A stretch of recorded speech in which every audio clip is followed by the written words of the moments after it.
8. I am just setting up the Twitch side of things, just changing the title. Whoops. And hello, YouTube and Twitch. Today's going to be fun. We have a special guest today, CaptainAstronaut, and we'll be introducing him in a bit. Oops. That's YouTube playing in my ear. How's everyone doing? Mr. Spaceman, yeah.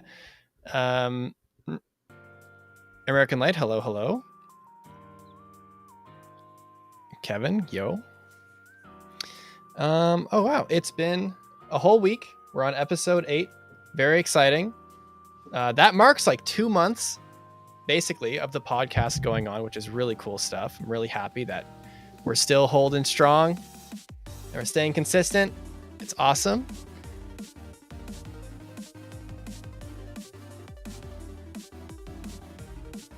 Get all 3 the Live Lore Legendary Alts drawn by Wada. Can you imagine? That'd be amazing.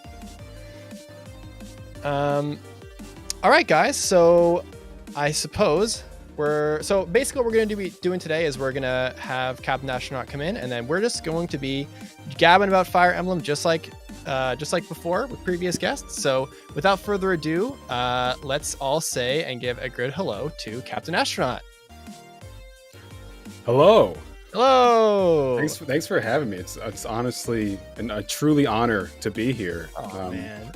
I'm a huge fan of your work, of course. I've been watching you since before I even had a channel. No way! So, wow, yeah, I'm serious. Yeah, I think it's like 2016 I've started watching your stuff, and I've watched a lot of it for years. So it's truly an honor to be here and you get the rare honor of me being Sans helmet. I was surprised. I was like, you're just captain today. Yeah, I usually go with the helmet on, except for rare instances, but it's so ungodly hot in my apartment today and I was recording earlier with the helmet on just for a video, and I'm just like 30 seconds and I'm about to pass out. So you know what? I'm just gonna free ball it and see how things go. Yeah, there ain't no air vents in that helmet. Exactly. I mean, there's no air in space, so I would wager that you don't need one. All right, man. So, yeah, so basically, I guess we'll just kind of jump right into it. What is your history with Fire Emblem? All right, well, as part of the GameCube generation, a lot of other players, my first experience with Fire Emblem was, of course, Super Smash Bros. Melee. I didn't have a copy of the game myself, but I played at my friend's house all the time.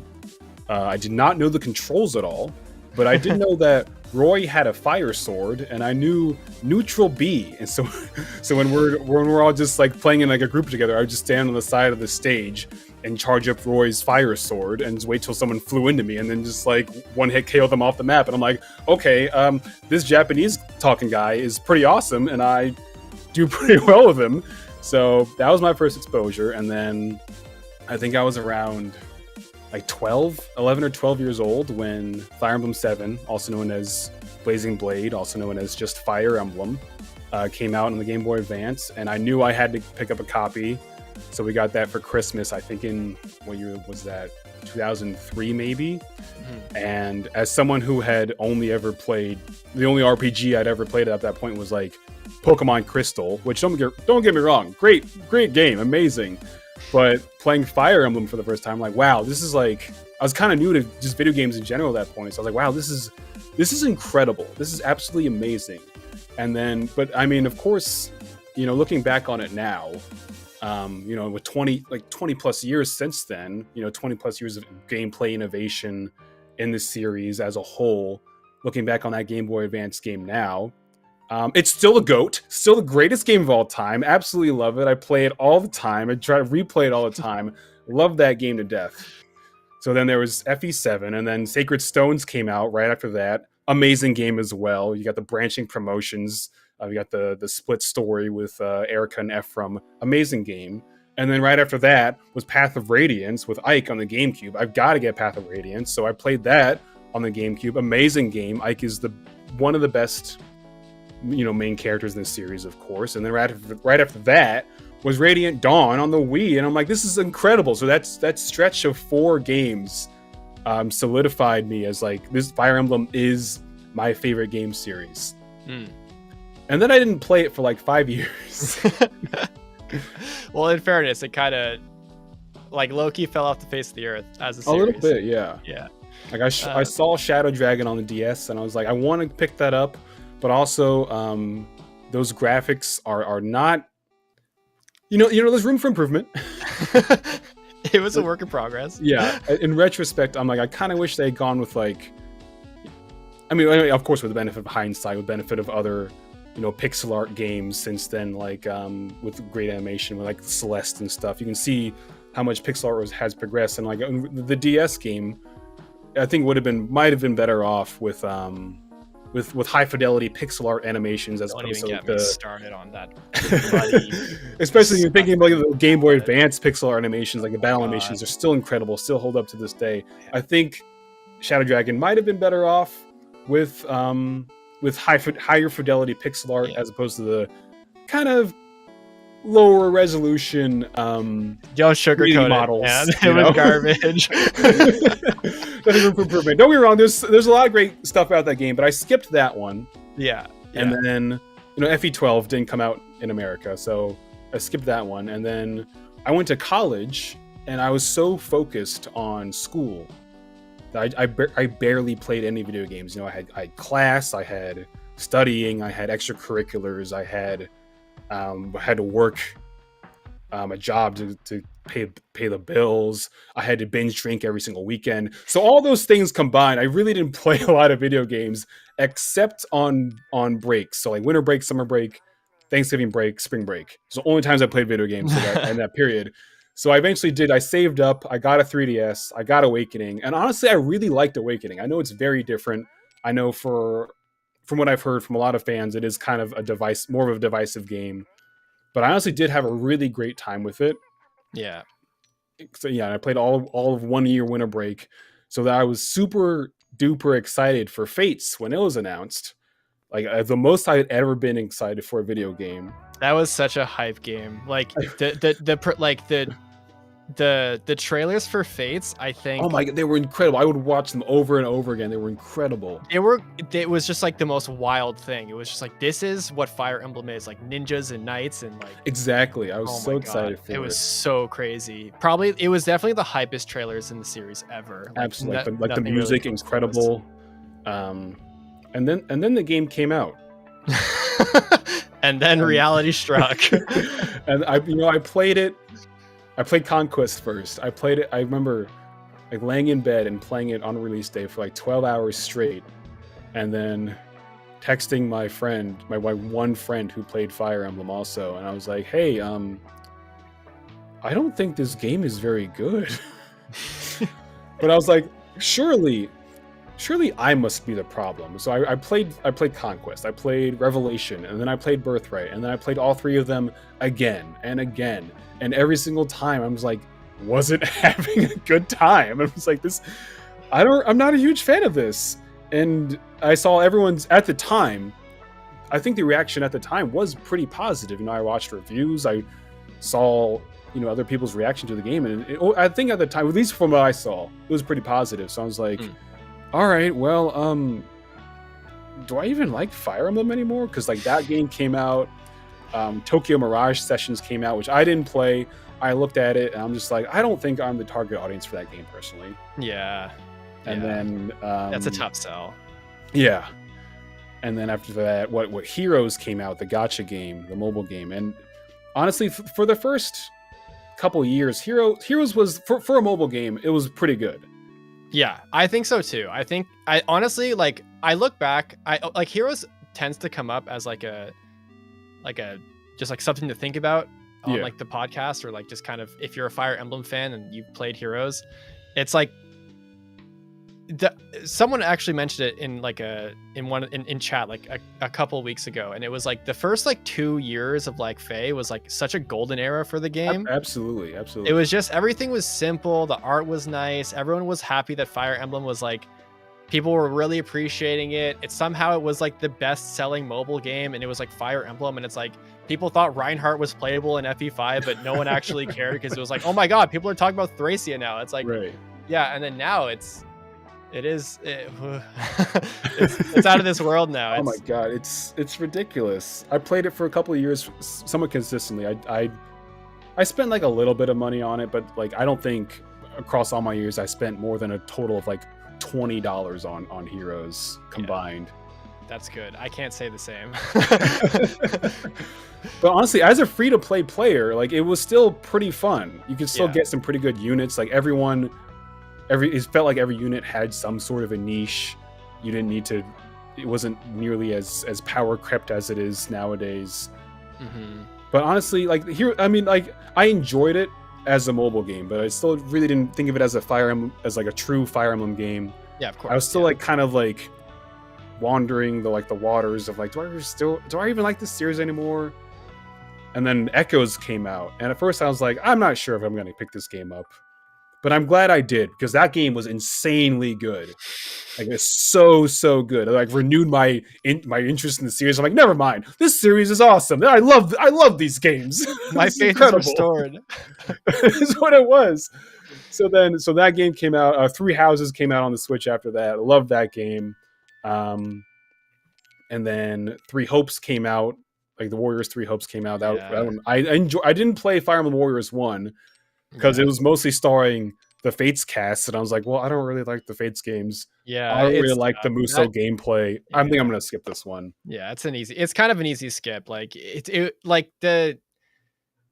like they fumbled the bag pretty hard on that whole thing. Like the whole like multiverse Fire Emblem thing, and then it's just like, well, but there's 3, and it's like, well, okay. I mean, do we really want to play as Niles right now? Like, bruh. Exactly. Like, they're going to add DLC units, and it's just more units from the same handful of games. And like, there weren't any units, or very few units from like some of my favorite games. Like there was Lyn. There was Celica. and like that was it. I was like, all right, well. Yeah, and then finally Engage. I loved the turn-by-turn chapter gameplay. I thought it was really great, really well-designed experience. The presentation is really high quality, and the rest of the game is there as well.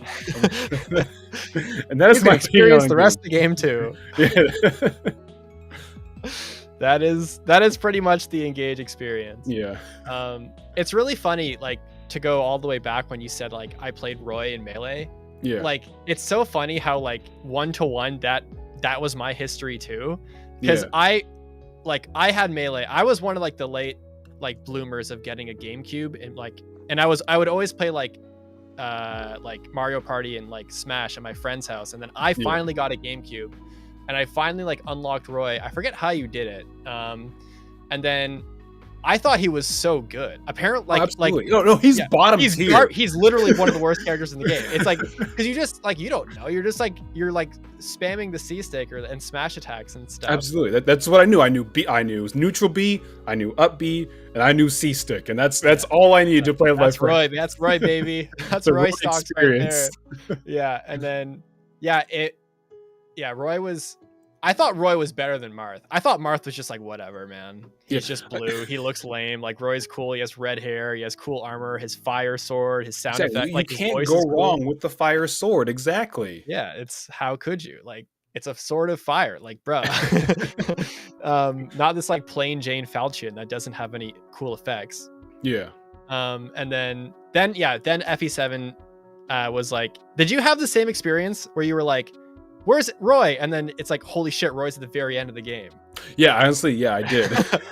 Yeah, that's like so funny. Oh my god, it's so funny how that whole epilogue was like tying everything together into Binding Blade. It made me like so in need to play FE6. Same. I was like, I need to play this game immediately. That's something I forgot. It was like all the older games that I emulated.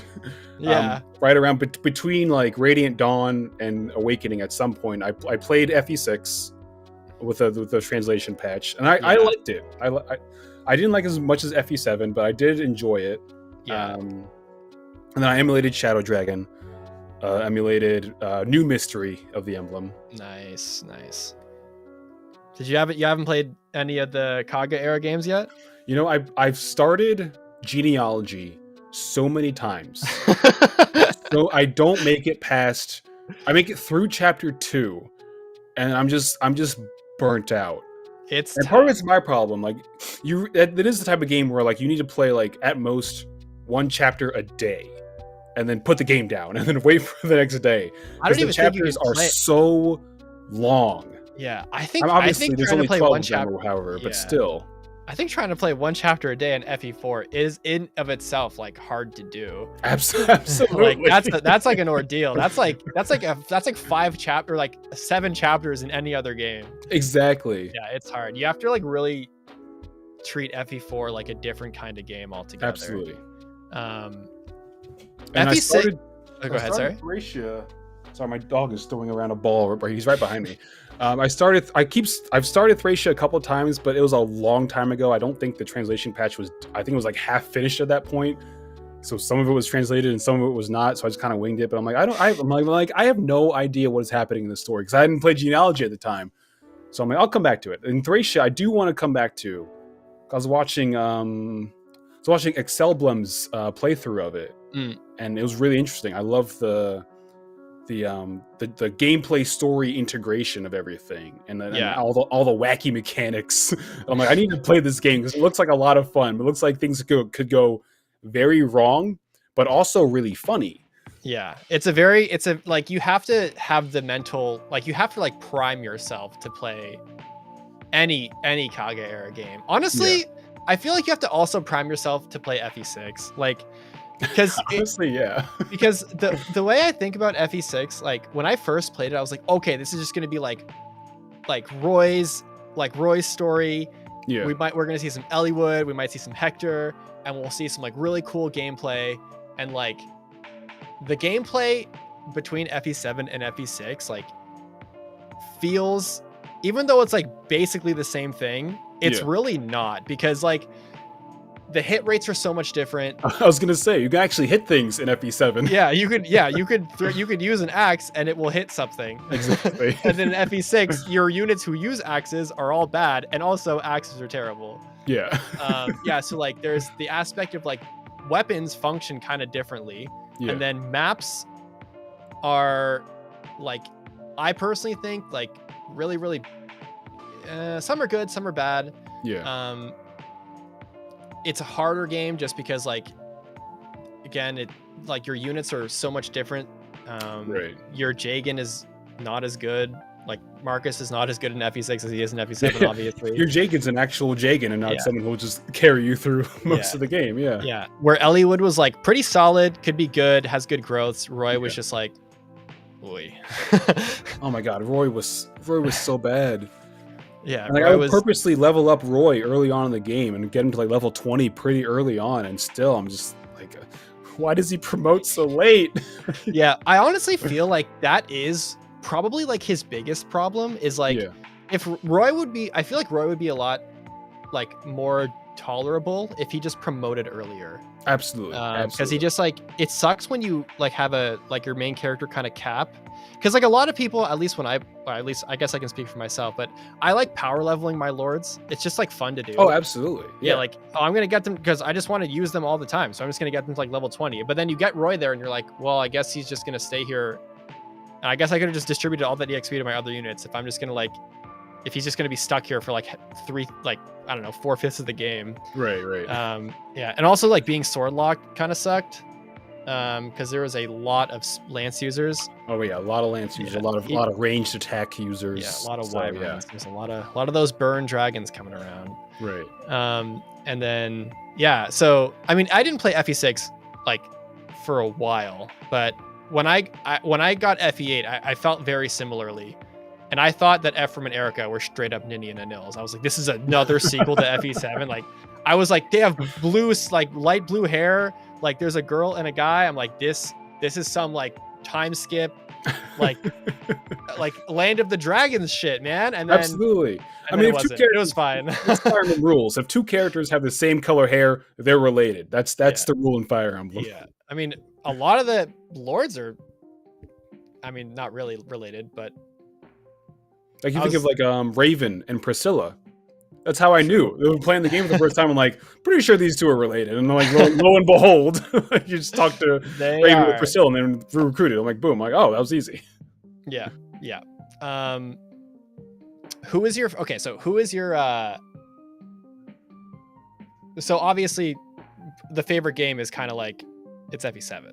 Your favorite game is FE7. Definitely in the top 5. Definitely, that's the one that I hold in the greatest regard, just because, I mean, it's the one I played first. It's one that introduced me into the series, and there's so many good characters in that one. You know, you got, I mean, the 3 lords, like the immaculate trio of the 3 lords. Lynn, Hector, the best. Absolutely. What a trifecta! Like, oh my gosh, the crazy thing about. Okay, so you said you replayed FE7. You replay it a lot, right? Oh, absolutely. I've been playing it in a couple of years, but growing up, I'd say for the past like 20 years, I've beaten it at least like 10 times. Yeah, it's so I really like playing like replaying Fire Emblem games, especially FE7, because when you're a kid, like it's so cool how video games have this appeal where like when you're a kid, FE7 like hits you because it's like, oh my god, really pretty colors, really crazy animations, like the portraits are really pretty, like everything is just like so colorful and great, and like you don't even know what the fuck is going on in the story because you're just like you're pressing A, you're in that like time of your life where you're just like, I just want to see like characters hit each other. Absolutely. And, like, it's so like the game is actually just so accessible, like it's relatively easy, and it's like every like Westerner's first Fire Emblem, so you're just playing the shit out of the game, and then like you're kind of getting like the broad strokes of like the story. Obviously, like the big bad like Nurgle is like he has a robe over his eye, he's probably evil and stuff, and then like the Black Fang are super cool, and then the more you like replay it, like the more you understand the characters and the story and everything. Absolutely. And the really cool thing about like FE7 in particular is that like you replay it and like you relate to the characters more and more, like, and you find a new character that's relatable. Obviously, like all Fire Emblem games do this to a degree, but for Fire Emblem to be the first one in the West to do it, it's just like so fun to come back to. It's so incredible. It's so incredible for the time, and then it's still incredible today. You know, anyone can go in there and have a good time. I think it's especially as me as like an 11-year-old playing my first ever strategy RPG. I know some people, if they've played another game first and then come back to FE7 and they have to start with Lin mode, they're going to be like, why do I have to go through like a 10-chapter tutorial on this thing? But as an 11-year-old who has no idea what's happening, I'm like, this is perfect. This is so very, very approachable, and they spell everything out for you, even though I was reading the manual cover to cover back when days had manuals, of course, reading it cover to cover multiple times and trying to memorize everything in there, but still having that 10-chapter ramp up to the actual like the full meat of the story was extremely helpful for an 11-year-old at the time. So even to this day, I still replay Lin mode. I don't care. You need Lin to be like level 12. Play Lin mode. You play Lin mode, you get Sane or Kent, you trade the Night Crest off from Wallace. You need that. He's not going to need it. Prep. Yeah. We're not even going to do the chapter where you re-recruit Wallace. Don't worry about Wallace. Yeah. We're getting geets. It's so... it's actually really interesting. I don't even know. Okay, first of all, like as far as like tutorials go, I still think like FE7's tutorial was just like the best one. Absolutely. Especially if you know nothing about strategy RPGs, it's the best one. Absolutely. It's such a good tutorial. Like that's honestly like an underrated aspect of FE7, because people like tend to shit on Lin mode and be like, well, Lin's not very relevant, or it's like I'm forced to play this. But it's like you said, like you have to have like the context of like being in 2003 and like the first game in America. Like I'm sure at the time they knew it was going to be like the first game in America, the first game overseas in general. So like you need to have that tutorial like in the game to understand what's going on. And they made the tutorial super easy to follow along. It's like, oh, Lin is damaged. Lin needs 10 HP back. Make Lin use the vulnerary. It's like, oh, okay. And then the next chapter is like, Sane has a lance. Sane tries to use the lance against the brigand, and it hurts him it takes more. damage. Give You gotta Sane trade the him sword. Iron sword. Yeah, okay, I can do that. It's like, what? The weapon triangle. You learned. Oh man, what a great. I think like and then even like the very first chapter, like the prologue in Lin mode, where like Lin is like she's fighting Bada the Beast, right? And then she takes damage, and you're like, oh my god, is she gonna die? And then they have that scripted critical hit in there, and that's the moment. At least for me, that's the moment where I'm like, you watch her get the critical, like super awesome critical animation. You're like, okay, this game is awesome. That is awesome. I'm hooked. That's it. That's all I needed to know. I'm a Fire Emblem fan. That was incredible.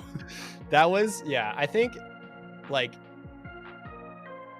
if I were to be like, if I had to guess, like, what is your first like memorable Fire Emblem memory? Lin's critical hit has to be absolutely. Especially when he heals when Bada heals on the fort, and you're like, oh my god, is Lin gonna live? And then she gets the critical, and you're like, okay, yes, I love this. You really thought, Bada. You really thought you had this. Oh my gosh. And then Lin mode is it's full of like memorable little moments like that, both in the gameplay and especially in the story. You know, you meet Sane and Kent. They're I love those guys. I mean, obviously Sane is way better. Like we all know Sane's way better. You know, every time I replay the game, I'm like, I gotta pick Sane or I gotta pick Kent. Every time I pick Sane, I'm like, Sane is awesome. Every time I pick Kent, I'm like, I should have picked Sane. And then in the next chapter, you get Linus' Legion. You get Florina, you get Will, and then I love the art in the game. It's like, even if it is kind of pixelated, low resolution, it still like holds up today. I love the CG art. Yeah, it's like incredible. Oh my god, amazing. The one thing that Kent does have over Sane is that Kent has his Fiora support, and that support is true. Fucking hilarious. That is a good support. They get down, and it's awesome. And Sane has no bitches. Sane does not get down with nobody. Sane has stats. God damn it! Yeah, Sane has stats. He has green. That's what he has. He has green. Man. The nice thing about the tutorial too is that it doesn't feel like it overstays its welcome. Because I do remember like the first few chapters, like when you get the Manikati, they kind of like streamlined that whole process. Absolutely. And then after that chapter, then there's like, here's how you rescue someone, and it's like, okay. And then like I feels like the last, like there might be like a little bit of a tutorial in each part, but for the most part, you're playing the game. Like you're playing the game. They have like they have a little intro at the start of each chapter. They have maybe sometimes like a little tutorial section. Like they'll have Matthew be like, okay, here's how you open a chest. I'm like, all right, cool, perfect. They'll have okay, here's a ballista on this chapter. Don't get hit by this. Hey, Florina, avoid that. Stay out of range. I was like, okay, I can do that. Don't get hit by it. But yeah, other than that, you're pretty like free in how you approach each chapter, which I really appreciate. Yeah. And then the really nice thing about it is that there is this like weird like replay value thing where like you get to play Lin hard mode, and it's like the same thing except there's no tutorial basically. Exactly. And then the shackles are off. Like you can just do literally anything. Like exactly. Do you want Wallace to be a general? No. I want Stain to be a paladin. Absolutely. Yeah, and oh man, and gosh, you could just customize everything. And like the fact that like the really cool thing that kind of blew my mind was that like your inventory ported over. Like if you were on hard mode, or I guess normal mode too, like not only did all your stats and all your work like from at Lin mode carry through to Eliwood and Hector, but you also just had your inventory too. Absolutely, yeah. Which was actually someone in chat can correct me on that. I'm like 99% sure you retain your inventory. Yeah, it's been a while since I played. I know you. I mean, you definitely keep your levels for sure. Yeah. I know that. You probably do keep your inventory as well. Yeah. I mean, I think like the Manikati might be reset to like max durability. Yeah. But other than that, you probably do keep your inventory. But I don't remember. It's been a while. I'm pretty sure you do, because I think I remember not promoting Sane and then keeping the Night Crest for like someone else or something. But yeah. Okay, so what about your favorite character in FE7? Like, actually, give me your top 5. I was gonna say like favorite one. That's rough. Give me your top 5. Well, for one, the guy who carried me through the second half of the game, Hawkeye. Love Hawkeye. Is he's a homie. So great. He's got his Hawkeye's so sick. I love his introduction. I think if I remember correctly, it's like Hector is just like standing in the desert, and then he's just like, "Did it just get like shady around here?" And it's just because Hawkeye's standing behind him. He's like, "No, don't worry, I got these guys."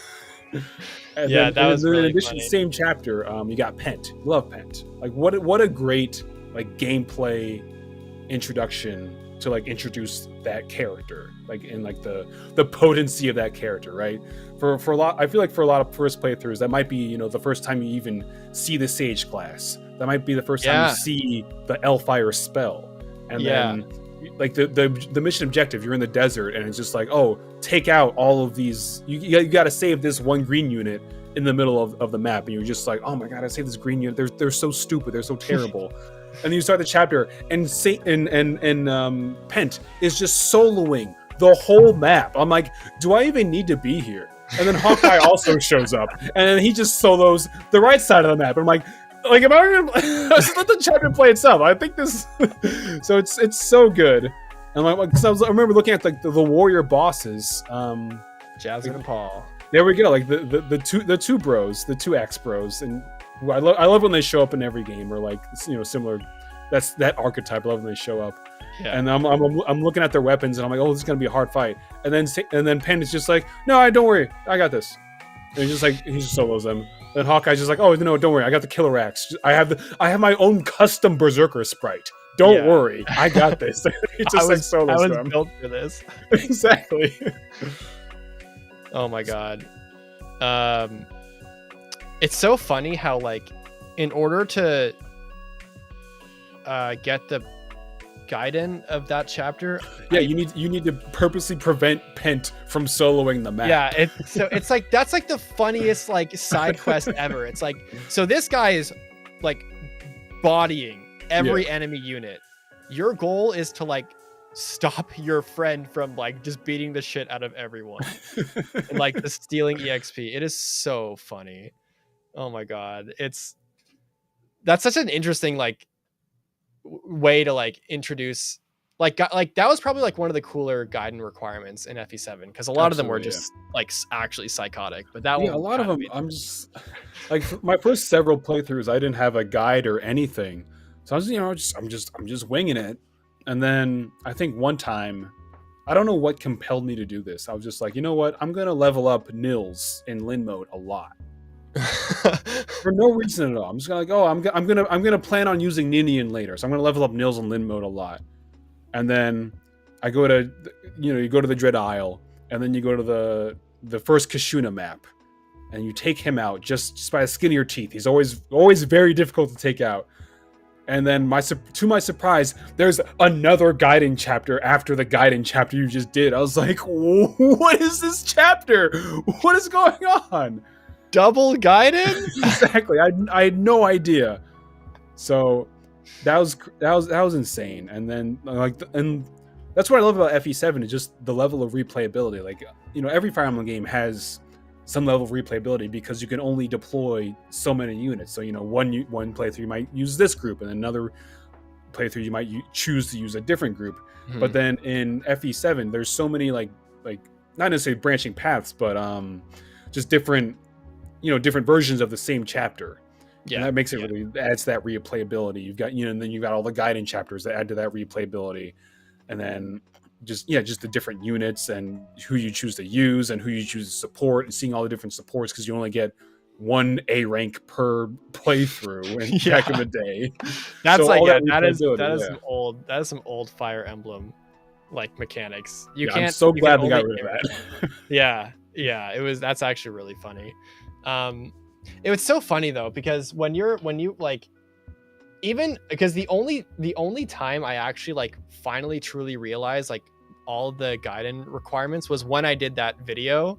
Yeah. Because I genuinely had I barely remembered, and I not only barely remembered, but I did not know. There was like the whole like open this many chests or doors or whatever, or what. It's like I was going through like 20 years of FE7 Yeah. And I just had no idea when I got one map and when I got the other. Like, it was so to discover like that's how it worked, which is like, really? You went with all right, FE7, Right, like exactly. sure, man. Like if you want me to like grind nils for 1,000,000 levels, okay. Yeah, you gotta grind nils, you gotta use your melee units versus your magic units, and I'm just like the most bizarre like alternate requirements for different chapters, like the snow map and Burn. Yeah. I remember reaching the final chapter for the first time ever and seeing like Germ, I think that's his name, like the assassin. Germ. I'm just with the rune sword. I'm like, who's this guy? Where's like, I don't remember killing this guy. Who's this guy? It's actually so like the fact that it's so, like the requirements are so obscure. Yeah. That you like unless you literally like followed a guide, because like unless you like went on like Game Facts and like went on those like ancient ass guides. Exactly. Yeah. Like it really is like you don't know what you're gonna get because they were so obscure that you might get one and you might not know why you got the other one. Exactly. Which was kind of like it added this aspect of like wonder to the game. It's like I don't know what I'm gonna get. Like what else am I missing? Because then not only do you get like different chapters, but if you go to like the support viewer, some characters just have silhouettes on them, and it's like, wait, there's other characters I haven't gotten yet. Carla was the huge one. Yeah, no, I had no idea. I remember seeing her like the only unit I've never recruited, and I was like, I have no idea. I played this game so many times, I have no idea who this is, and I was very offline person at the time. So like I didn't even think to like look up a guide. It was just like, who is that? Who it? Yeah. What am I missing? You know. I think the only thing, like the only time or my only realization with like that Carla even existed or like was that I might have like watched a video or something, or maybe it was just like following, like just reading a guide. Cause like, I feel like every like teenager when they finish, or like every kid or whatever, like back in those days, you would finish a game and then you would just like go to Game Facts and be like, I'm just going to read a guide. I don't even necessarily need it, but I'm just going to read it. And like, I did that with every Game Facts, like every game. And then Game Facts just had this crazy guide. And then you're reading through the guide and then you're trying to like 100% the game or something. And then you realize there's a new character that you didn't get yet. And the requirements for Carla was so weird. Like Barter had to enter an arena and survive. Yeah, it was like, so bizarre. And then like only Hector mode too. And I'm just like, this is. And like looking back on it now, I'm like, okay, I see now. Like it's more of an Easter egg for FE6. Yeah. With Fear and everyone and Barter in that game too. So now I understand. At the time as a kid, when you have no knowledge of FE6, you're like, why is this random swordmaster appearing 2 chapters before the final boss? Yeah, she's like not even that good. It's like, why is this person even here? Like what? Yeah. And then it just Fur and Carla and stuff and Corral. Yeah, and then I remember I think it was like, what was it? I think someone in chat mentioned earlier, like Pale Flower of Darkness. In my first ever playthrough, I recruited Harkin. He's the one who showed up. And then all of my other playthroughs, I recruited Karel. And I'm just like, what did I do differently? I have no idea at all. Where's my hero? I'm playing the game the same way. Why is this different guy showing up each time? Yeah, like, I want my Brave Sword, dude. Exactly. Like, I want the hero. I don't want this one now. I love Karel, you know, with the Swordmaster critical. That's still probably my favorite critical animation, like, ever. But I'm still just like, why are these different characters showing up? I think it was like 5 or so playthroughs I would always fight Lloyd first. Yeah. And then suddenly it switches to Linus, and I was like, what? Yeah, like a completely different chapter. You got Geets instead of Wallace, and I'm just like, what is going on? The Geets one in particular was really cool because I think just based on like how I played the game, like for my first few playthroughs, most of the time I would get Lloyd first. Yeah. And then I can't even remember like what the requirements are because I forget my videos like a month after I finish them or I publish them. And then there's so many. There's a lot to remember. Yeah, there is. And then the first time I got to the Geets map, I was like, what is going on? We're playing against the Mad Dog right now. Like, yeah, Linus is here, and then you get Geets. And I think actually I didn't know how to recruit Geets because I think think you need to talk to him with Dart, or maybe you just do talk to him with Eliwood. I don't remember, but I'm pretty sure Dart was required to recruit. Yeah, I think that sounds right. Yeah. Yeah. Oh yeah, someone in chat mentioned it was Lord's level. That makes sense. That's what it was. Yeah. Yeah.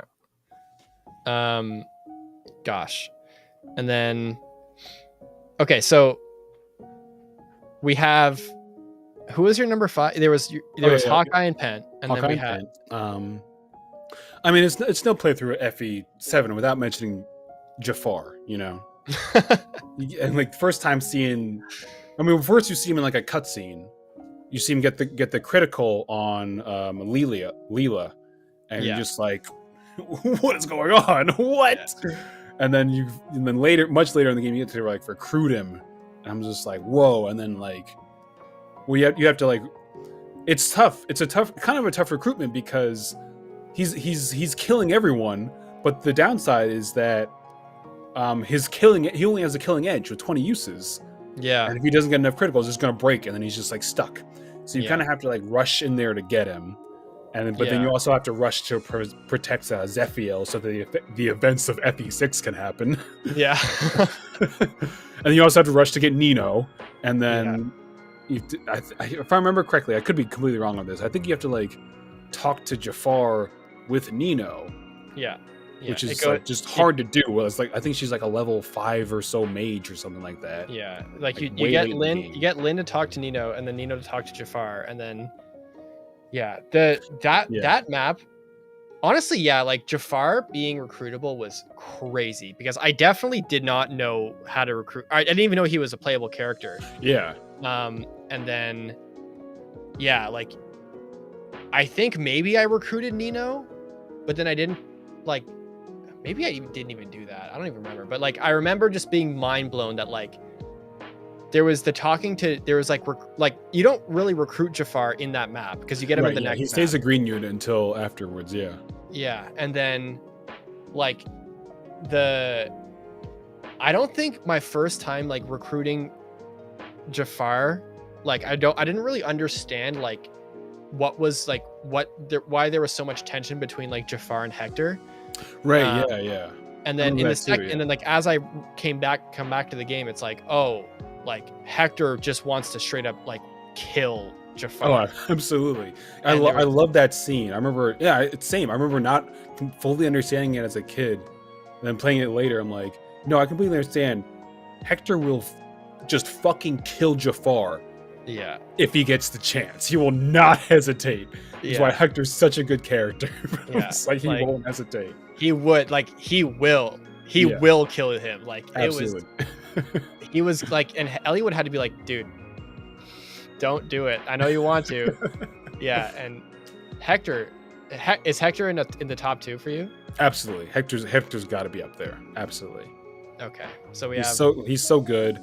You know, like the way I've always thought about, because you have Eliwood mode and then you have Hector mode, and the way I always like and there's only like somewhat slight differences between them, but of course Hector mode's harder. And the way I always thought about it, the whole game as a whole, was, I know it's a very redundant sentence. I always thought of it as like Eliwood mode is Eliwood telling the events of the game to Roy, whereas Hector mode is Hector telling the events of the game to Lilina. So like Eliwood, he's gonna like, he's gonna downplay some things. He's like, oh, we went on an adventure, it wasn't that bad. The enemies weren't that tough. We just it wasn't that bad. And then Hector is gonna be like, no. He's gonna play it up. He's gonna be like, oh, there were Pegasus Knights right at the start coming for us. There's this one chapter against this mad dog guy, and we had to seize 3 thrones at once. It was incredible. So that's how I always thought about like the mild differences between them. And I always loved seeing the differences in the story moments.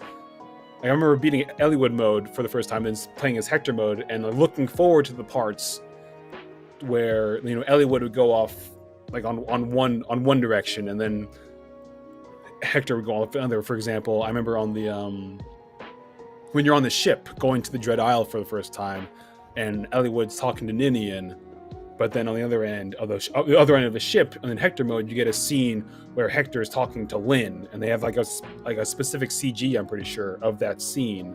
Mm-hmm. And they're talking about that was death that was and an iconic CG. Absolutely, yeah. That was like, whoa. That was that.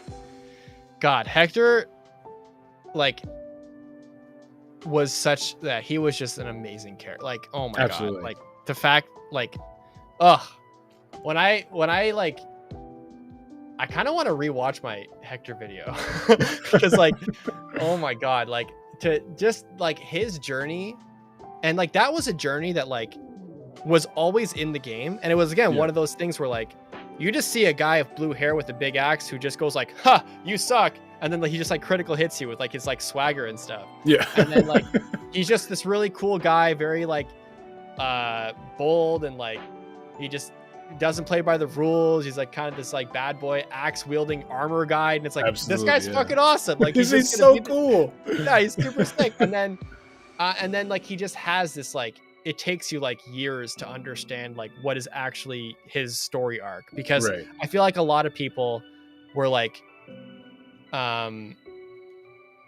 they might have thought that it was like Hector mode was just Elliewood mode, but just with like Hector's like, that's it. There's nothing else to it. Like, it's just, we're playing the game as a main character who is like blue, but it's still Elliewood's story type thing. Right. And like the reality is like I feel like when you grow up and you look, it's like Hector mode is an Elliewood story. It's like there's components like of Elliewood's like journey that like Hector obviously supports, but like you don't get Hector's growth, and you don't see Hector like become the man he ends up being in Elliewood mode. That is all Hector.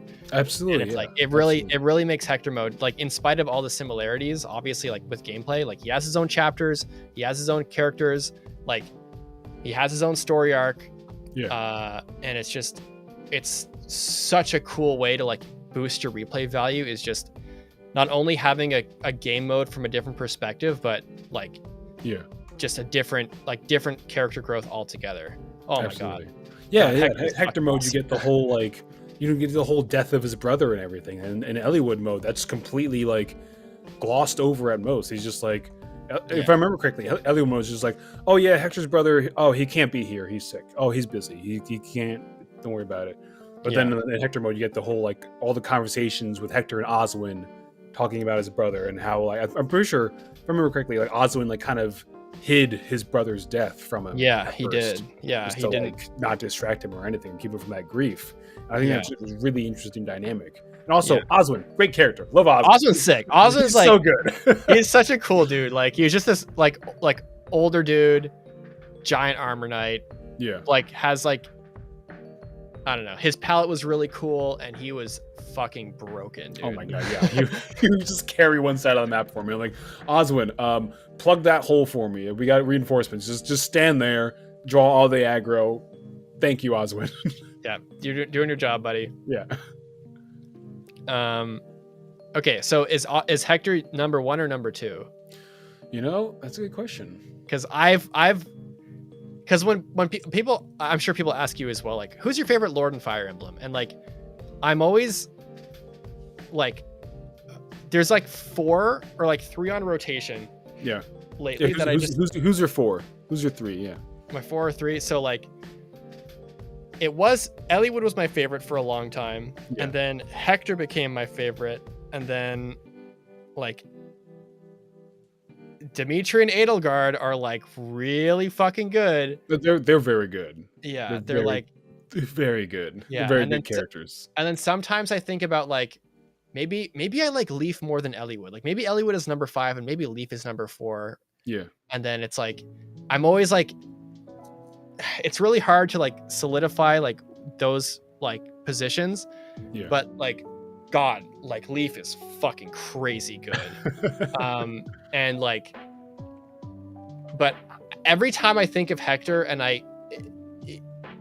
it just feels like he's just like,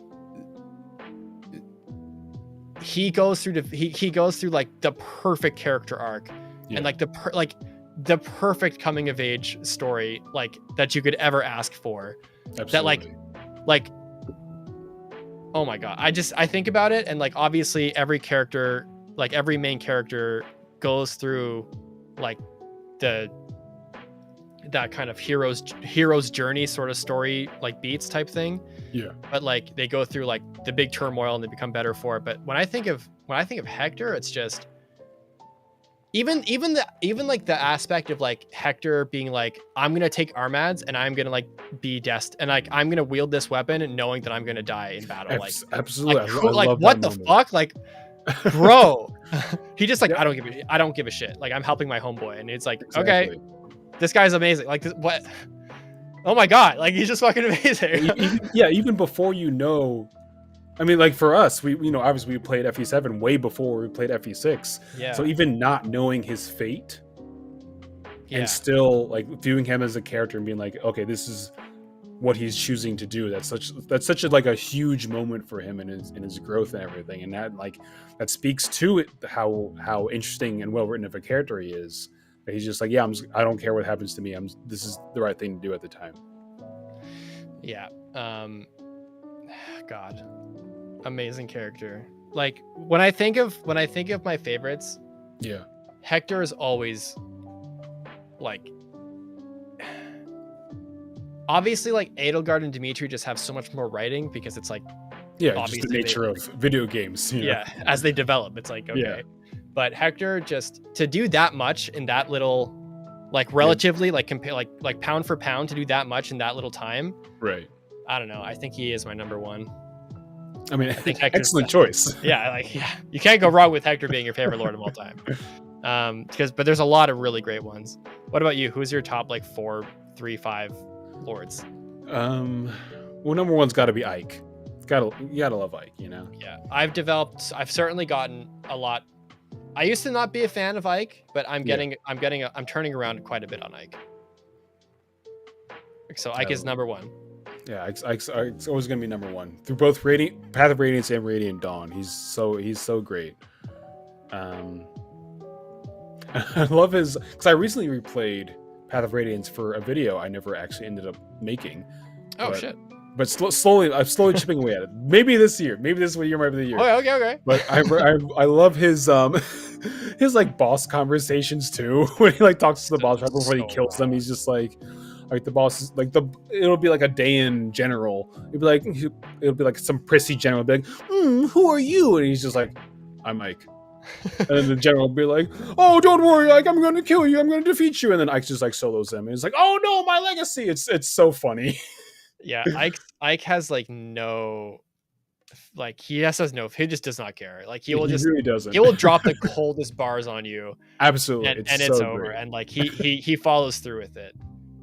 And I love his growth as a character, like through Path of Radiance, because that's another game I replay every couple of years. Mm-hmm. And looking at, I remember playing that game as a kid, and spoilers for everyone who hasn't played this 20-year-old game. Right after his dad dies, and I remember Gatry and Shinon leave the party, and like as a kid I was just like, yo, why are you guys leaving? That's messed up. And then as an adult I'm looking at this, I'm like, no, I would have done the exact same thing, honestly. Like Ike has proven that he's not like, he's just not ready right at that point, because literally the next chapter he almost gets like a total party wipe. Titania's like down, Soren's down, Ike is barely alive, Mist is like having to come out of hiding to be like, Ike, please don't die right now. They have to get bailed out by the Lagoos. Like he's clearly proven up to that point he's not ready to lead.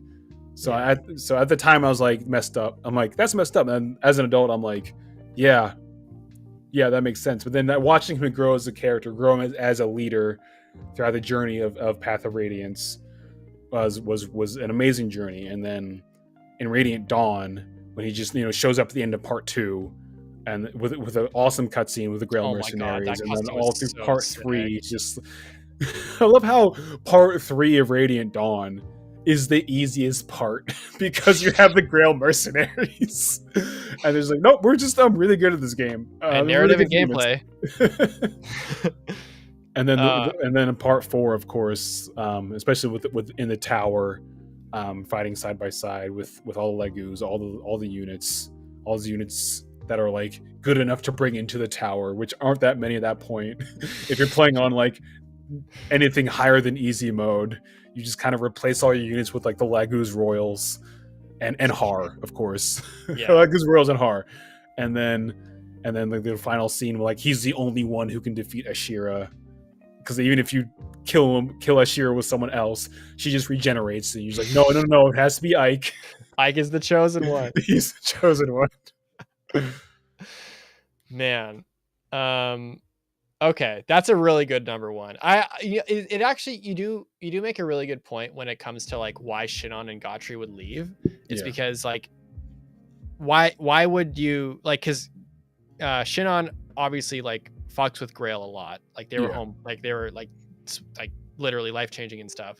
And then like Ike hasn't done shit. Like you're entrusting like at that point in the game, he really hasn't. Yeah. And then it's like realistic, like in like a real world setting, like if this actually happened in real life, like when there's a devastating loss, like your mercenary leader or like maybe like there's a president of a company that you really like, and then he like retires, or he like, I don't know, dies tragically or something, like that's going to cause a lot of people to be like, am I loyal to the company or was I loyal to the guy? Right. Absolutely. And then it's like, sometimes they're not loyal to, they're only loyal to one person. They're only here for one person. And then when he's gone, like that whole sense of purpose might not even be there anymore. Right. And then like, obviously Gotri like found a way like to, be a mercenary type thing, and with like Astrid and stuff. Yeah.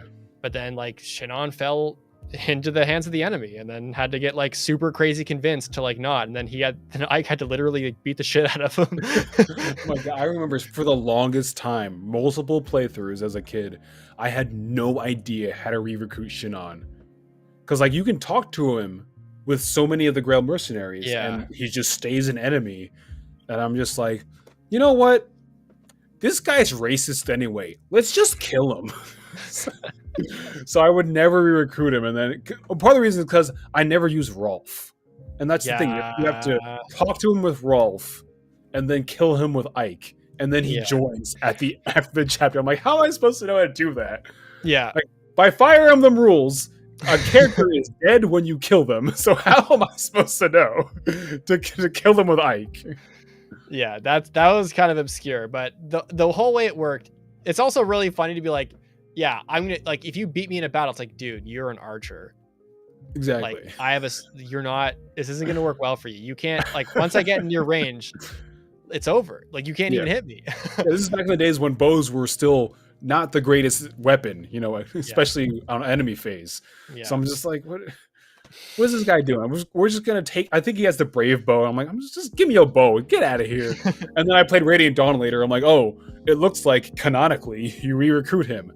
No idea how to do that, but it's so funny how like how Shinon was so good when you get him, and then when you recruit him, he's just like not good anymore. He's not. Like, dude, like, have you not leveled up at all since you left? Exactly. Bro, like, how'd you even get this job?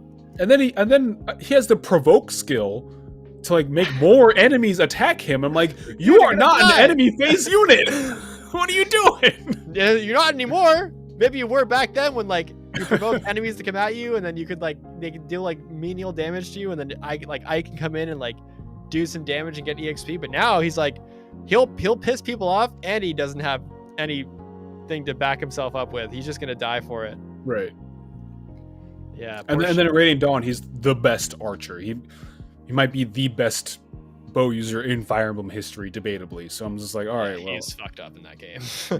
I guess we have to use the racist guy in Radiant Dawn. He's the best.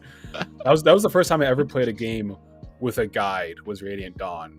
That being said, I didn't have the, it was like the physical, like I think it was like Prima Games or something, like the physical book guide. Yeah. But I didn't have the guide until I was on part 4. So it really wasn't helpful. And I flipped through it, and I was like, wait a minute. Every chapter is like a desert map, and I've been missing all of these items that I could have been getting that I had no idea about. And so my second playthrough of Radiant Dawn went a lot better. partially because I played on easy mode. My first playthrough, I Yeah. played on the English normal mode, which I'm pretty sure is the Japanese hard mode. And the game doesn't really tell you that. So I remember starting the game and being like, wow, this is really hard. Like a lot harder than I remember Fire Emblem being. Am I really bad at this game?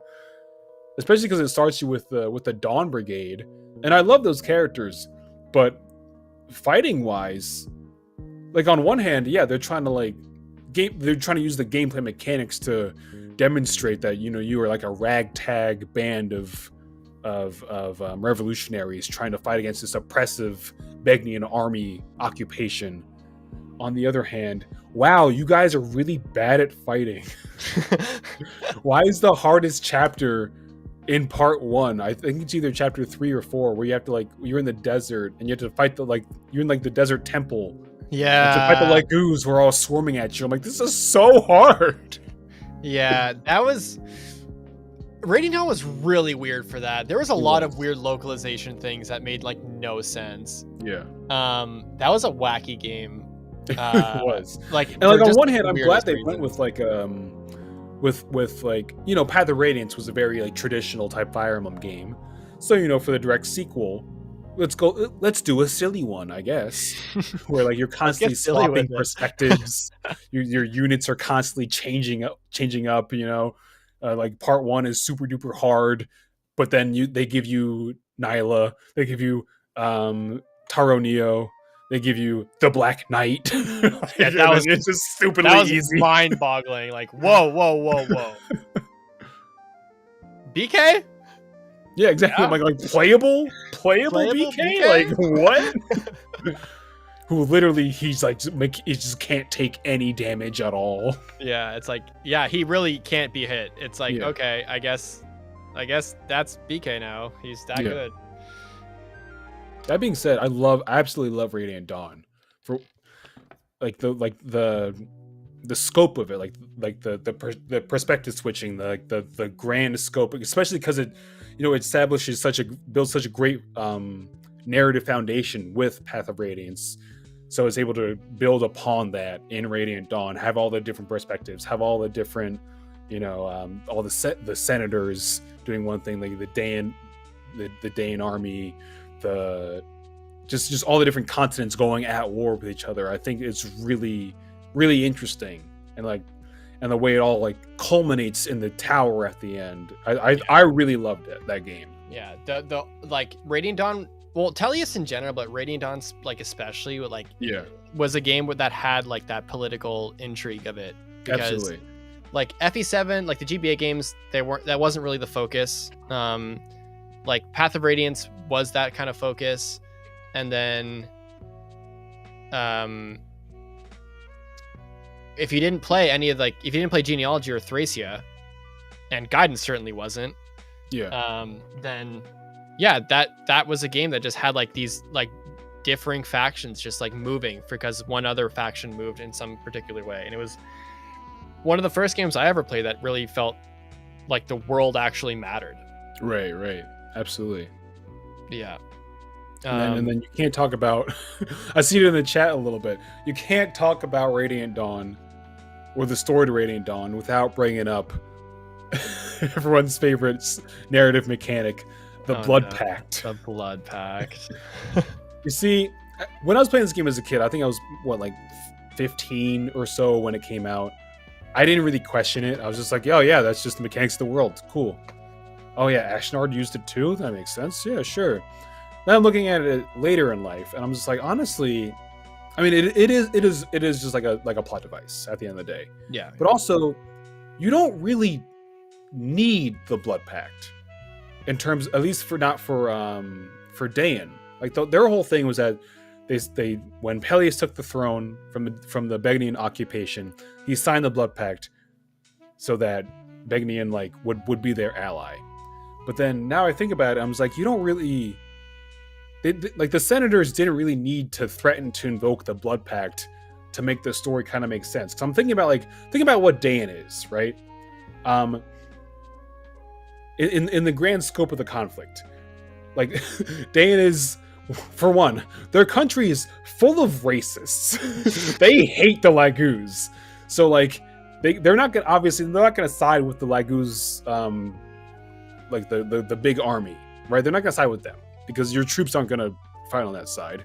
And then who's gonna help you? Crimea? No, you literally like ruined Crimea like 3 years ago. They're not gonna help you out.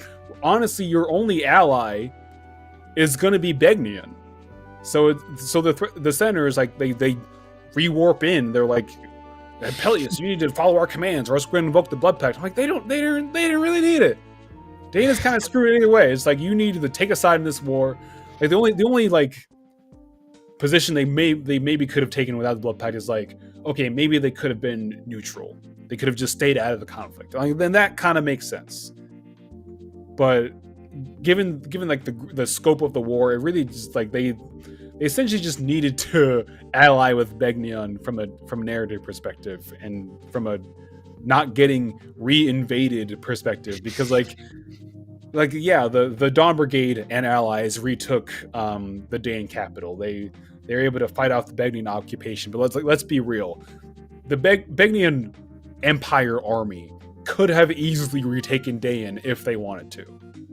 Like, given the size of their army versus the size of Micaiah and her squad, like they could have retaken it, obviously. So I think it makes sense for them to be allies, and then for Begnion to essentially use Dain as pawns to just send in to die, basically.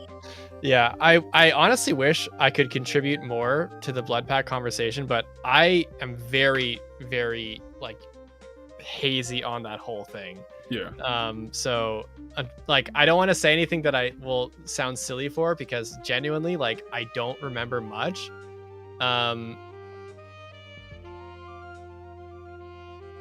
Yeah. I just know that like, I forget really a lot of it. It's really not that major of a plot point. It's really just a way to A, bring Dain into the conflict, and then B, make the Crows betray everyone else. Yeah, that was I do know that like Nazala, like I in fact I think this was added in the English script. I think the scene, I might be wrong, but I think I read this somewhere where in the originally in the original script there wasn't a scene where like Nazala's like Nazala like rips the Blood Pact that he was that the old Kilbis king was forced to sign or whatever, or signed unintentionally or something. And obviously like the Blood Pact and what Nazala kind of, I know he does things and he's compelled to do things because of the pact itself. And that is kind of a source of like conflict for Nazala's character, as far as I remember. I'm pretty sure I'm right on that. When I was doing my video on what video was that when I talked about Nazala's character development? I don't quite recall what video it was, but I just remember like Nazala and the Blood Pact being, I'm sure someone in chat can like correct me if I'm wrong on anything, but part of why I was so like, Nazala is actually one of like I think between him, no, I think he's just straight up my favorite Tellius character. Yeah, Nazala. He's a great character. Super interesting.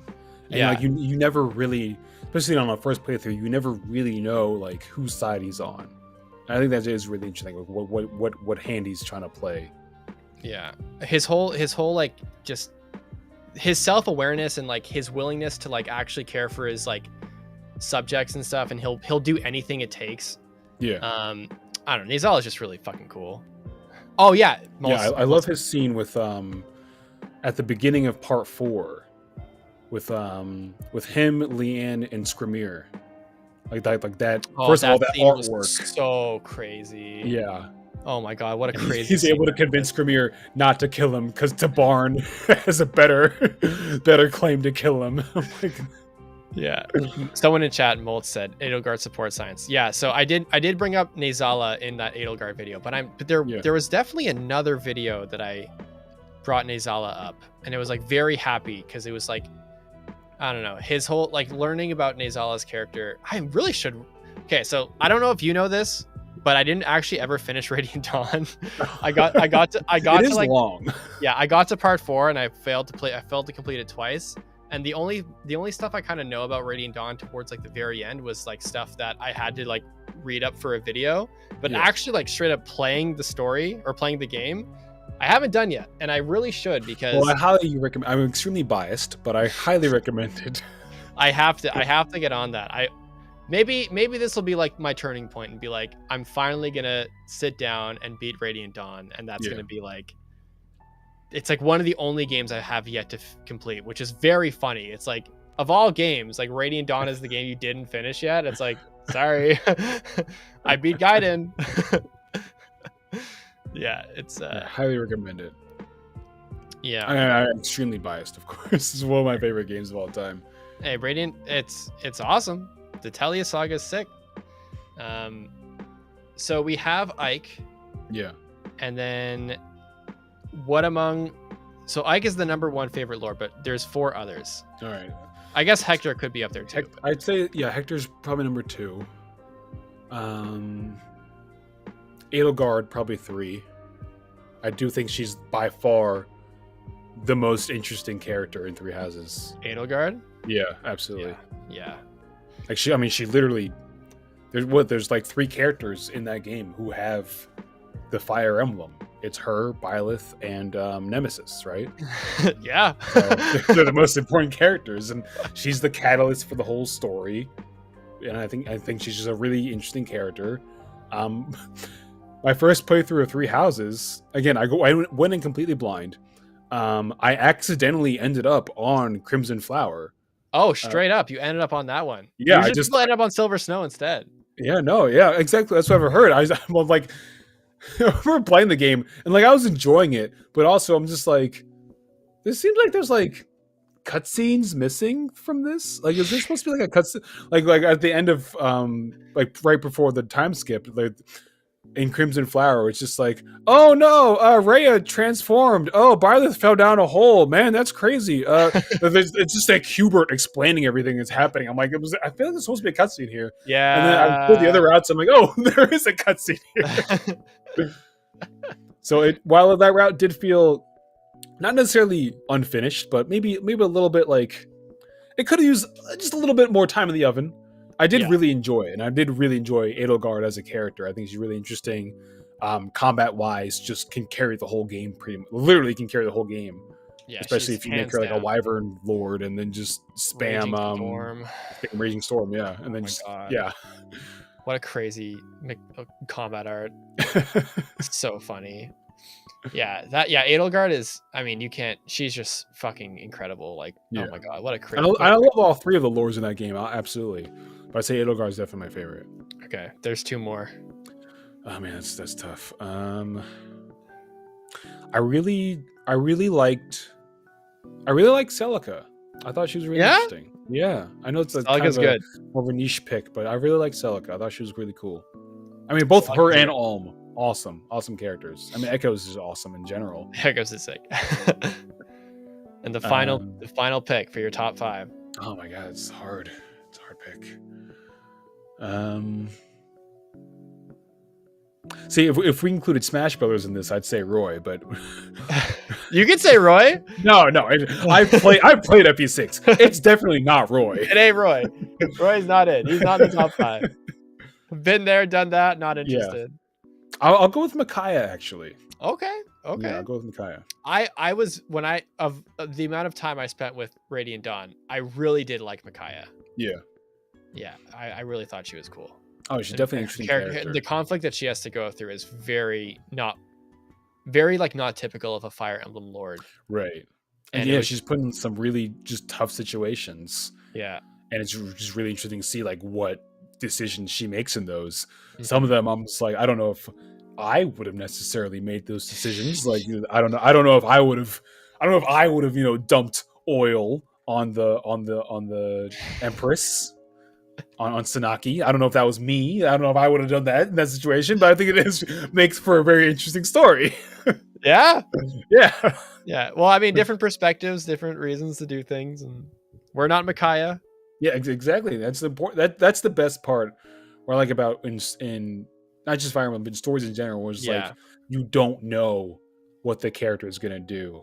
Yeah. So you're extremely interested in like what decisions they're gonna make. I think it's really great. And like you don't want a story where like every character is like, what's the common sense thing to do or whatever. Exactly. It's like sometimes like people make biased decisions or informed or like misinformed decisions all the time. Like, yeah, it's real world. Like these are, and also it's like, it's a real world thing to do, but also it's like sometimes, you know, a decision, I don't want this to be like misinterpreted, but like sometimes a decision in the story or like actions or thoughts in the story are like made in service of the narrative, I guess. Right. And like, I know what you mean. Yeah. And like, we're at the end of the day, like these are characters in a story that's like fiction. So like maybe sometimes people act in unreasonable ways, but like this isn't the real world. And and it makes the story more interesting. Yeah, like do you want everyone to be like this, like decisions, like this, like if I were you, like Redditor kind of fucking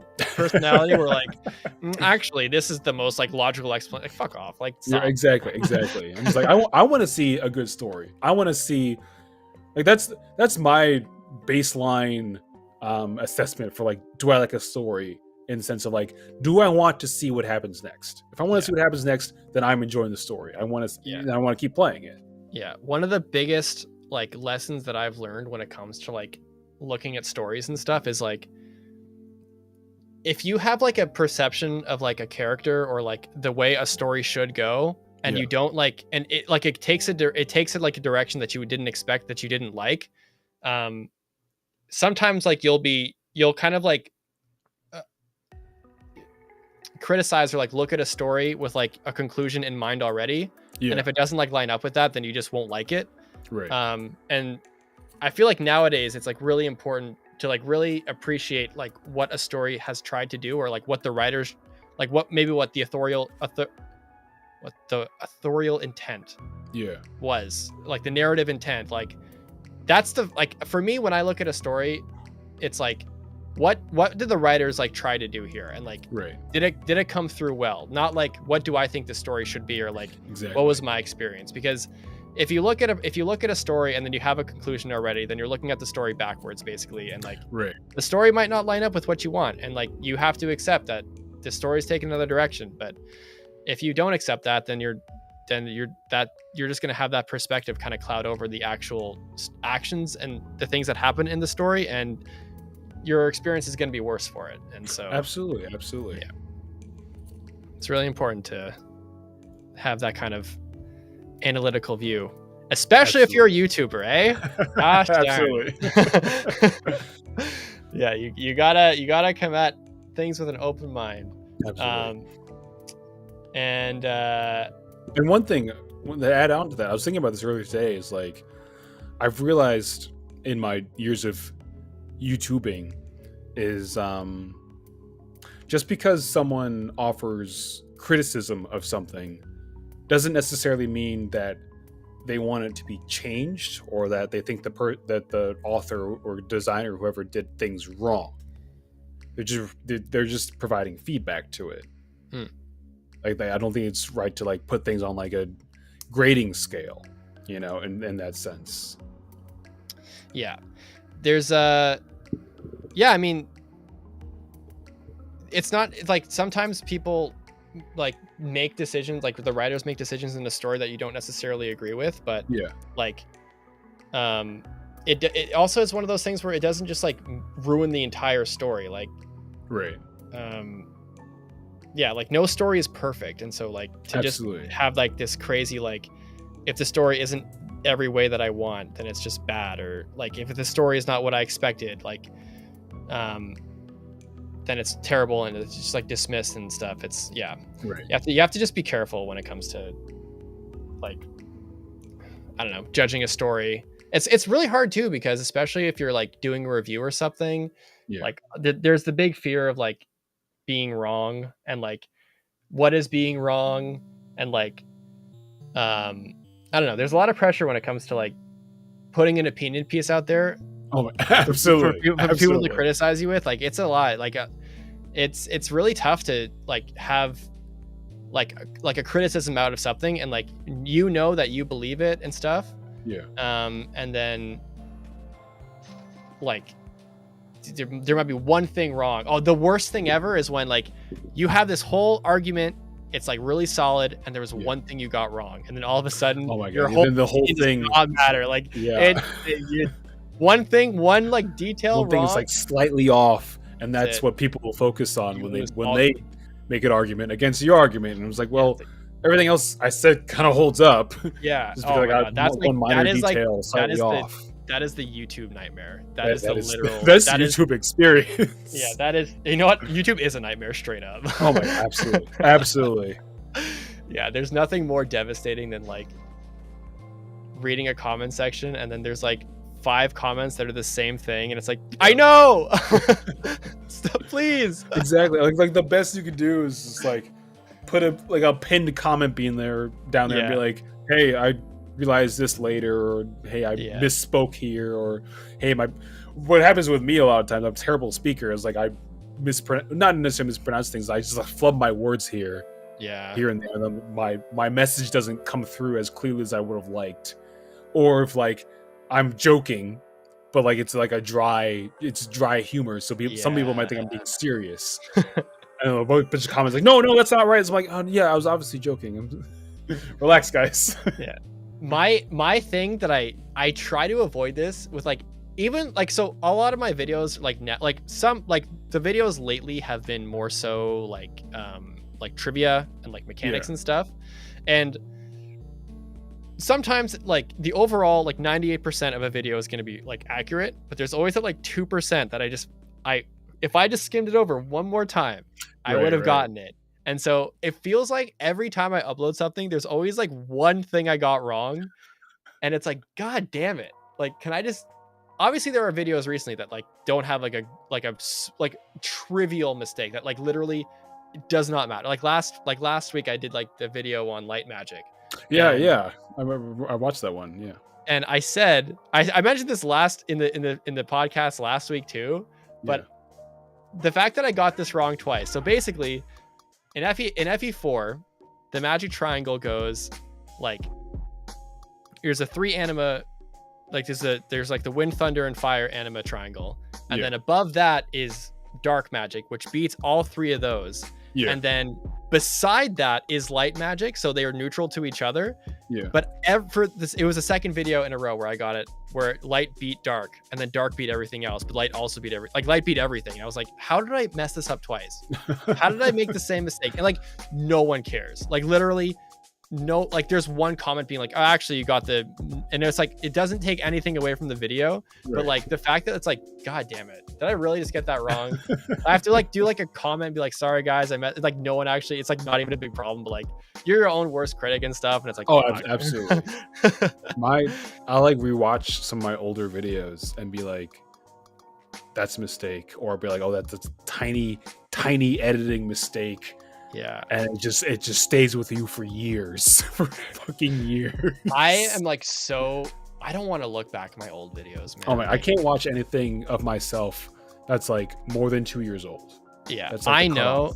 Yeah, I know if I look at like my older support science videos, I'll be like, this is the worst thing you've ever written in your life. Like, this is probably the worst thing. I know for a fact there are some older ones that are like, you were in your early 20s for this one. Well, it makes you feel better. I was watching some of those original sports science videos and really enjoyed them. So, don't be so hard on yourself. Thank you. Like I was thinking about some of them. I was like, yeah, you really graduated with a sociology degree last summer, bro. You really thought you had it. You really thought. It's so funny to be like thinking you could apply. Well, so like I'm just kind of like, this is super off topic, but now that we're talking about YouTube stuff, like I graduated with like a sociology degree, and like I used to think that like I learned how to read and write from like writing essays in like university and stuff, and getting criticized or like getting like reviewed from my professors, and like learning how to like form an argument and stuff. But I really didn't learn how to read and write until more than like 3 people actually like looked at what I was talking about and like literally just vetted me, and it was like, oh Yeah. wait, I actually don't know what I'm talking about. I don't know how to write. I don't know how to argue. Everything I say is biased. Like everything is like the worst perspective ever. And then it's crazy how like getting shit on by YouTube commenters and stuff, and like getting exposed to like people who are willing to help you like proofread or fact check you, like just combines to make you like a real like a better writer and a better like editor and stuff. Like you come from humble beginnings. If you're doing like, if you're an essayist, like your old shit is always going to be cringe. Well, I mean, the good news is like, if you look back on your old self and your previous self and you cringe, that means you're growing as a person. That is growth. That's a You're good right. sign. It's that is always true. A good sign. that is definitely, you want that self-awareness. If you can't cringe at yourself, like you have to like, something is wrong. You're right. If you're like, oh, 5 years ago I was perfect and I'm still perfect today, like, no, you're too far gone. Look in the mirror, man. Exactly. But if you can recognize the growth in yourself, then that means you're doing a good thing. Yeah. Pay attention, chat. This is some life lessons we're hitting on. I had one more question for you. Oh, Fire go for Emblem it. related. And you might have touched on this, like kind of in your other answers, but what is your favorite Fire Emblem memory? That's a good question. Wow. Favorite memory. I mean, of course I have a bunch. You know, I've got, I mean, Lin mode, FE7. the first chapter where she like looks at you and she's like, "Don't worry, we can take these guys. You be my tactician." And that was, and then she gets that critical at the end of the chapter. Like, that was amazing. Like, I wish I had more good gameplay moments I can think of. I mean, don't get me wrong, I definitely have. Like, I can't think of any right now, but I definitely have a lot of like quality, you know, just playing really super risky and working out, like stuff like that. Yeah, those are, yeah. When you, like feeling like you've actually mastered like the game and be like, you pulled off some like crazy plays. Exactly. It's like that is very like, I mean, because it's like Fire Emblem is a hard series. It's like, it is not jump, hit your head on blocks, jump on turtles and shit. Like, it's, you have to think. They have to like do fucking like calculations. You have to calculate attack speed. Like these, like it's like it's like the entry, like the skill floor for Fire Emblem obviously has become more forgiving, but at the beginning, like it's a hard game. It's like it's a niche, like strategy RPG. Like it's slow. You're moving all units at once. And they're moving their units. Like, permadeath. Like it's a like, especially when you don't have like the forgiveness of like a turn wheel. Like it's a tough series to get into. Absolutely. And then when you like genuinely have a grasp and you like really cool like trade strats or warp strats or whatever, and like you pull off some crazy shit, it's like it feels really good. Like those are good ass memories. Those are always great moments. I can't think of any right now, but I mean, I can think of great story moments in all the games I've played. Like in part 3 of Radiant Dawn, where you're playing it, where Alencia just like flies out in between the two armies and just puts down her sword. He's just like, you're not gonna fight on Crimean soil. Like y'all ain't got to go home, but you gotta get the hell up out of here, you know. And that was an amazing moment. Radiant Dawn is full of amazing moments. So I mean, someone on this call should definitely finish the game. Sometimes your favorite moments will be like a story moment that just like really resonated with you. Like, and that's like, beating Black Knight for the first time. That's a great one. Several playthroughs, I was just not able to beat him. Like, I had max stat Ike and just couldn't beat him. I guess I just got unlucky with like Aether activation rates or whatever. I just lost to him and had to get Ina instead of Nasir for the final chapter. I remember finally beating him for the first time ever in Path of Radiance. I was like, oh, thank God. And God, it's finally worked out. Yeah, that's a crazy one too, because like, it's a crazy moment in the story. Like you're throwing down with him for the third time. Exactly. And B, like Mist actually matters. Like, oh my, yeah, that was the. She's literally the X factor. Like Mist She is really actually is. the X factor. I finally trained Mist. I remember my very first playthrough ever. Mist just died. I let Mist die, and then I just like kept going because I would always Iron Man playthroughs. Because as a kid, I wasn't allowed to play video games for very long. I remember I had to read a book for 2 hours to play a video game for 1 hour as a kid. So I just like, if I had very limited time to play. So if I lost a unit, well, we're just gonna keep it going. So then when you play through, I finally trained Mist. I got her promoted to the horse, to Valkyrie. I leveled her up her sword level and gave her like arm scrolls so she could use the wind sword that you get from Tanith. Wise.